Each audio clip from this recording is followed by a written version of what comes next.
Your identity is keeping you overweight. You don't have a weight problem, you have an identity problem. And until that changes, nothing else will. But don't worry, because in today's video, I'm gonna be teaching you how you can change your identity so that you can actually lose the weight and keep it off for the rest of your life. So first things first, we're gonna be talking about renewing your mind. And in Romans 12:2 in the Bible, it talks about this. It says, "Do not conform to the pattern of this world, but be transformed by the renewing of your mind. Then you will be able to test and approve what God's will is, his good, pleasing, and perfect will." Now, what does this mean? Do not conform to the patterns that you used to have, like dieting sucks, training's hard, I don't want to sweat, that's a lot of work, right? But be transformed by the renewing of your mind. What if working out wasn't a punishment, right? What if the diet didn't have to suck? What if the way you eat could actually satisfy you and not restrict you? Okay? Then it says, you will be able to test and approve what God's will is. It didn't just say he'll give you the answer, you're going to try one thing and it's going to work. No. You have to test things out, try different things. Luckily for you, I've tried a lot of different things, so I know what works for me and lots of others, okay? And then approve what God's will is, his pleasing and perfect will. So you have to renew your mind first. In order to become, you must first be. Now, there are two types of mindsets: the victim mindset and the victor mindset. Here are some signs of a victim mindset. And these are pretty broad, but it sounds like things like you tell yourself. It's not my fault. That's just how I am. I've always been this way. I had a rough childhood. It runs in my family. If other people would change, things would be easier. I don't get the same opportunities as everybody else. Now, fitness related, what this could sound like. I just don't have good genetics. I never have time because of my schedule. It's easy for other people, not for me. I need motivation to get started. I messed up today, so the whole week is ruined. My family, job, stress makes this impossible. I'm natural and that person's on steroids. That's why they're bigger than me. This program would work, but just not for me. I'll get back on track Monday. Now, going a level deeper, right? Sees themselves as helplessly controlled by outside forces, right? Life happens to them, not the other way around. All right, they don't make life happens to them. They're always a victim. Thinks the world is against him or her. Sees obstacles as problems. Failure shows me what I'm not good at. Believes feedback is always criticism. Needs destructive pain reliefs, alcohol, self-harm, whatever that may be. Operates and controlled by fear. Blames others for his failures. How do I know this? Is because I used to have a victim's mindset. All right, I wasn't always jacked, I wasn't always handsome, and I wasn't always strong-minded, okay? This was me in 2020, all right? Nothing was ever my fault. The only reason I was fat is because my metabolism was cursed, right? It was my genetics. And the reason people look better than me is because they were taking stuff, right? God forbid, it can never just be they worked harder than me. And I thought I knew it all. You know, I was fast to speak, but slow to listen. And I had a big ego. And truly, I hated who I was on the inside, outside, and the habits I formed in the process, right? My life was honestly going nowhere at this time. I felt like I had more potential. I always felt like I could be doing YouTube videos like this, look the way I do now. I just didn't know how to tap into that potential. I was still conformed to the patterns of the old mindset, the old world I lived in. And this mindset kept me trapped for years. One day, everything changed. In October 31st, 2021, I actually got into a terrible car accident. I was on the way to a Halloween party. The car was full of alcohol. I had the vape in my hand. Was on a hot pursuit to get laid, right? And a drunk driver actually hit us. We had the green light. And the two women, one driving, the other one the passenger, we were all knocked out on impact, you know. And they had like whiplash, fractured nose, fractured wrist, and me in the back seat, actually, I broke my sternum, and that's connected to your vertebrae and your collarbones, and I thought I was going to die. I couldn't breathe. I was I was honestly so scared, and I remember thinking in the moment, like, this is it. This is how I go. And I had so much regret because I felt like I just didn't do nothing with my life, right? But here I am now. I survived, but that was proof. That was my testimonial to Christ that the devil was not in that car. It was Jesus who was in that car with me. Fast forward the aftermath. Now, while being in recovery, I was on bed rest for like 2 months. I could barely move. They had to drag me through the CAT scan, give me morphine a million times. It was insane. But I was just so grateful to be alive. I was in the Word. I was reading my Bible, watching fitness influencers. I would just be crying because I was so grateful to be alive. And I remember I started really binge watching a lot of fitness influencers, and that's when I finally said, "That's what I'm going to do when I'm healed. That's what I'm going to do with my life." And funnily enough, I actually got to meet most of the people I watched on YouTube in person and have conversations with them. And I fully believe that I could achieve what I'm doing now in the future. It's like God gave me that vision, and I just had to break a lot of fears and obstacles and change my mindset to actually go get it. And I was not willing to settle for anything less. Now, signs of a victor mentality. And these are pretty broad, but I can't control everything, but I can control how I respond. This is hard, but I'll figure it out. What can I learn from this? I may not be there yet, but I'm responsible for my next step. I choose to act even when it's uncomfortable. Now, here are some fitness related ones. I train because it makes me stronger, not to punish myself. Progress is built through small daily actions. I follow the plan even when motivation is low. I don't need perfect, I need consistent. One meal doesn't define progress. Missed workouts don't stop me. I adjust and I continue. I fuel my body to perform and recover. I measure success by effort and consistency. I trust the process even when the results are slow. Now, going a level deeper. Navigates life through the power of internal choices. Believes the world needs them. Sees obstacles as opportunities. With each failure, I will learn and get even better. Believes that feedback can be constructive and helpful. Faces and copes with pain. Operates out of love. Takes full responsibility for his or her failures and wins. Don't just take responsibility for your failures or else you're going to beat yourself up all the time. Take responsibility for the wins too, but give the glory to God.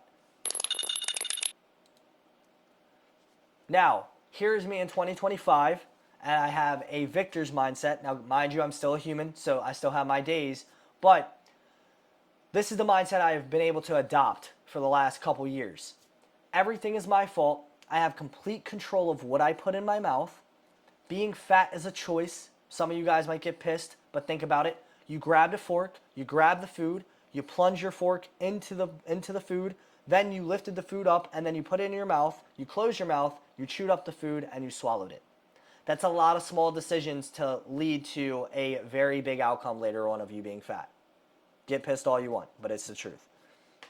The reason people look better than me is most likely because they sacrifice more when it comes to eating cleaner, just saying no to fast food, and they work harder. Simple as that. I have so much to learn. I'm quick to listen and I'm slow to speak. Learning how to drop my ego, but to still understand my value, because there's a difference there. I'm on a pursuit of becoming the 2.0 version of myself. Philippians 4:13, I can do all things through Christ who strengthens me. I actually got that on my arm right here.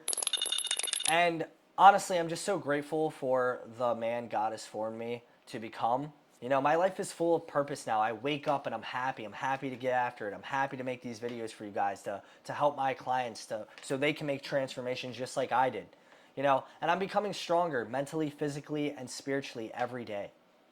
And here's some things just that I have now, not to brag or boast. I have a physique that 99.5% of people will never be able to achieve or maintain year round. I go for runs no matter the weather. Heat warnings when it's above 100, and then when it's freezing cold, it does not matter. I'm on fire for Jesus. I'm constantly actively seeking Jesus at everything I do in life. And, I'm in the Word now. It doesn't feel like a punishment. I'm going to church. I'm evangelizing. Like, it's just, I'm becoming the Jesus freak. I take cold showers, constantly getting out of my comfort zone to continue on all three levels, not just physically, but spiritually and mentally as well. And I'm constantly working towards the future I believe God has called me to.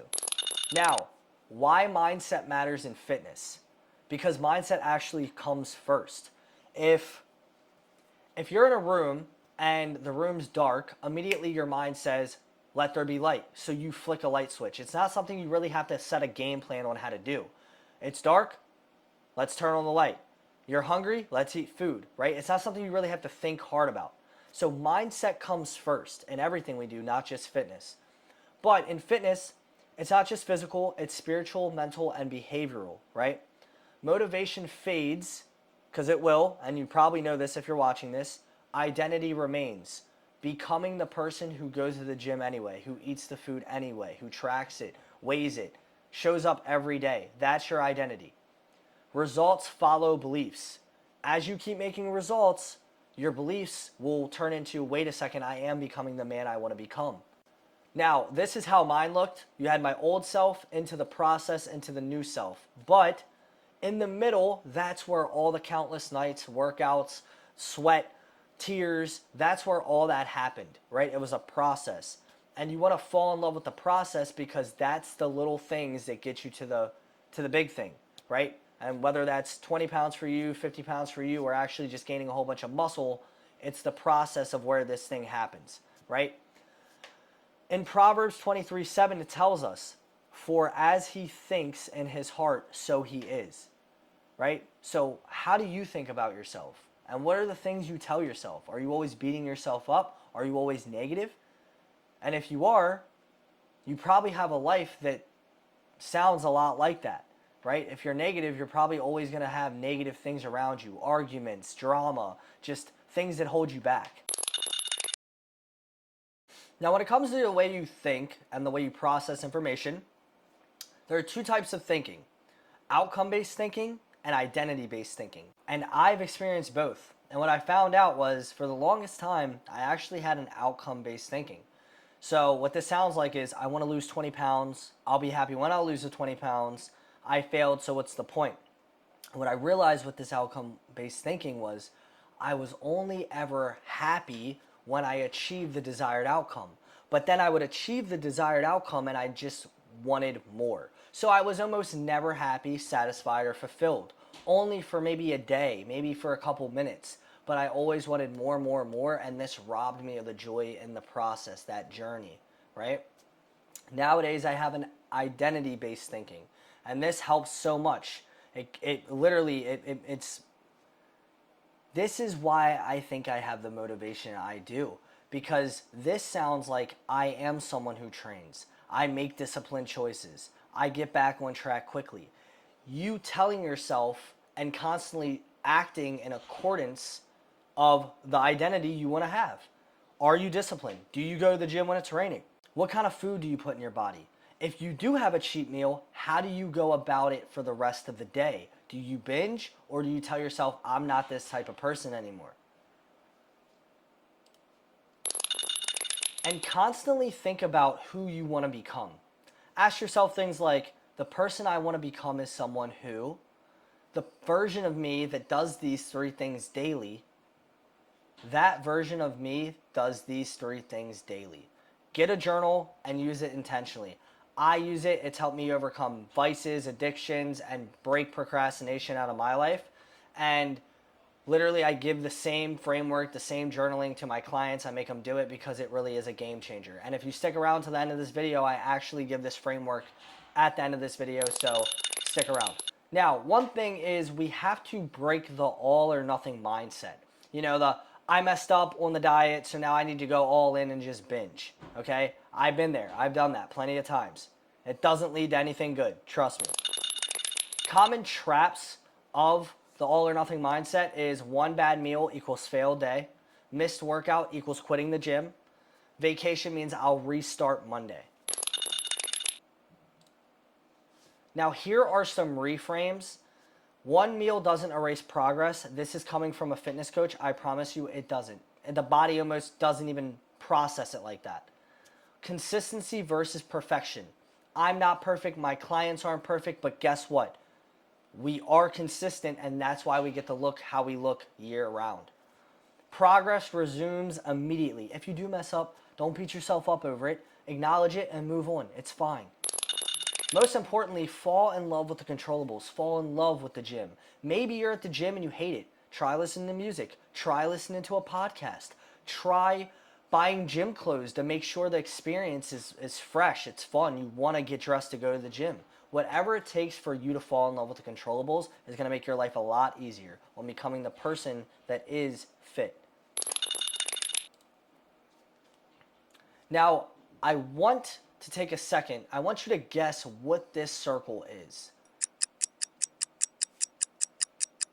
This is a circle that shows the things that are out of your control and the things that are in your control. And as you can see, this small blue thin layer are things out of your control. And this makes up 20% of your fitness journey. So the scale weight, right? Even if you follow the diet, even if you're doing all the right things, you can still hop on the scale and your body be a little bit over. It's something you can't control at the end of the day. Muscle definition. You cannot control how your muscles really look when you are shredded down and just getting definition immediately. These are things that are going to be out of your control. Now, we have the other 80% of the chart. This is things you can control. So steps, protein, training effort, sleep. I know a lot of you miss your sleep.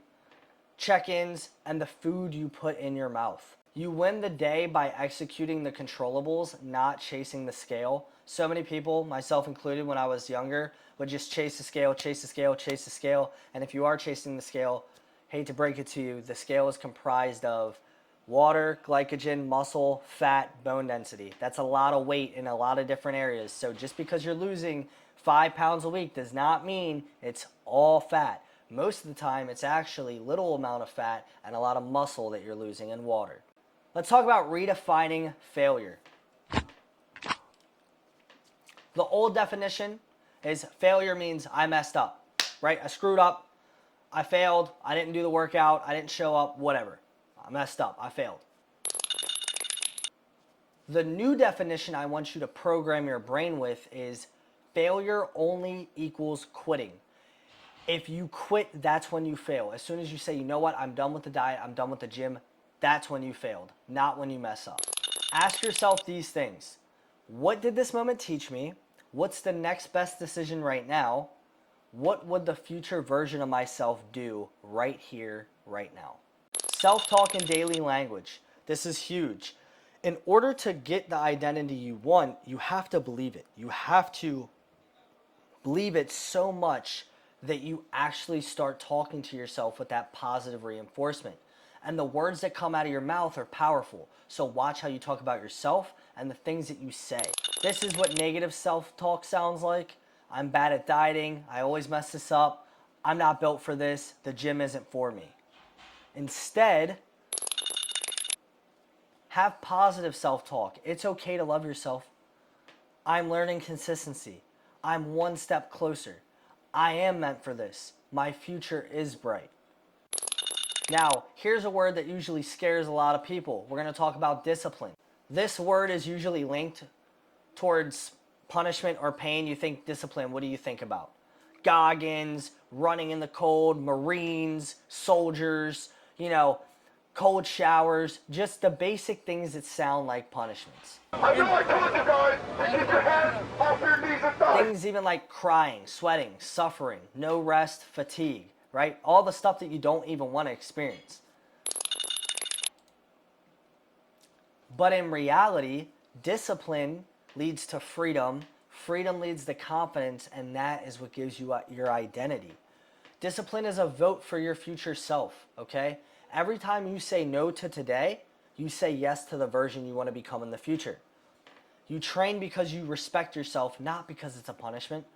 Showing up is an act of stewardship. The most important contract you will ever sign. And if some of you are thinking marriage. I hate to break it to you. That's actually not the most important contract you'll ever sign. The most important contract you'll ever sign is the identity agreement. This agreement is a commitment to consistently live in alignment with the person you want to become. And in every situation, you've got to ask yourself, am I becoming the kind of person who, even when I fall short, I will?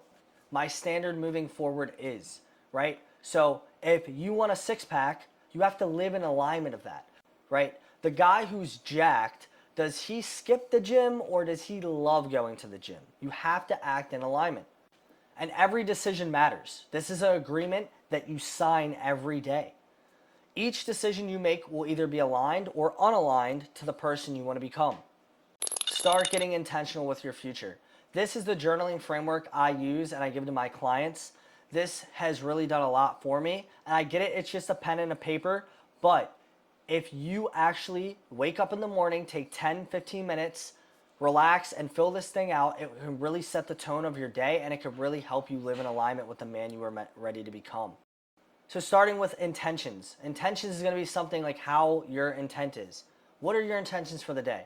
Maybe the intentions are I want to have a very healthy day, right? Physically, mentally, spiritually. Gratitude. What are you grateful for? Right? Maybe you're grateful for waking up this morning. I know I am. Maybe you're grateful for your wife, your dog, your kids, you name it. Goals. You want to have 3 of those goals. And if this is fitness for you, which it probably is, that's why you're watching this video, you can have something like gain 5 pounds of muscle. Then you could have get more shredded. Then you can have hit a bench PR. And then your action steps should be in alignment of your goals, because your goals is that identity and the action steps are the controllables and they link. So if your goal is to get shredded, putting on there going to Target is not going to do that. So you shouldn't even write it. It should be, I will not cheat on my diet. I will not overeat on my calories. I will hit my macros, right? Non-negotiables. These are the 4 things you should not negotiate. Maybe it's your water intake, or maybe for you, it's skipping the gym. You won't do that anymore. Or maybe it's breaking a bad habit out of your life. I don't want to do this anymore. I don't want to drink. I don't want to goon. I don't want to, etc. Then outreach, ignore that one. That's for me. It's not for you. Enjoyed today's video. Drop a like, drop a comment. I really appreciate you for watching. And remember, constantly live in alignment with the man you want to become. And if you need extra help and guidance with that, click in my bio. I have a Calendly link. You can schedule in a one-on-one strategy call so we can get you on track to becoming fit and that version of yourself that you always wanted to become. Until next time, guys, thank you for watching. Jesus loves you. God bless.